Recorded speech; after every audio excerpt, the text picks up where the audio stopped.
Clean Up Disk LDPlayer. Quick disclaimer, you need to follow this step-by-step guide carefully, because skipping a single step will affect your final result. If this guide helpful, don't forget to like and subscribe. First, don't forget to comment if you still need our help or want to ask something, and we will reach you as soon as possible. Second, head over to your main computer desktop screen. Carefully make sure you are viewing your desktop clearly before continuing and that no other windows are blocking your view.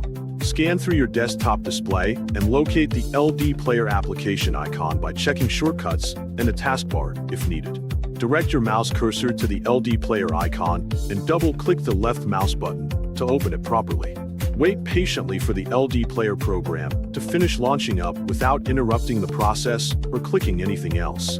Once it is open, the LDPlayer home screen will appear clearly on your screen. Direct your eyes to the top right area of the emulator and press the square button to switch into full screen mode so you have a better view.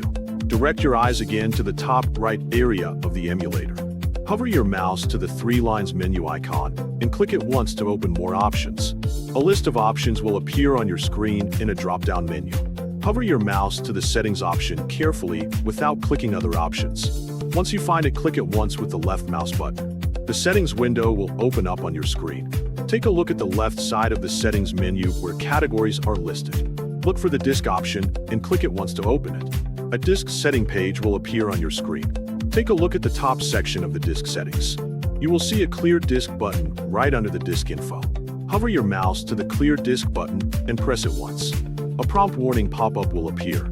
Hover your mouse to the confirm button and press it once you are ready. Another prompt pop-up will appear asking you to restart. Hover your mouse to the Restart Now button and press it once. Wait for the emulator to finish restarting up completely. Now you have successfully cleaned your disk.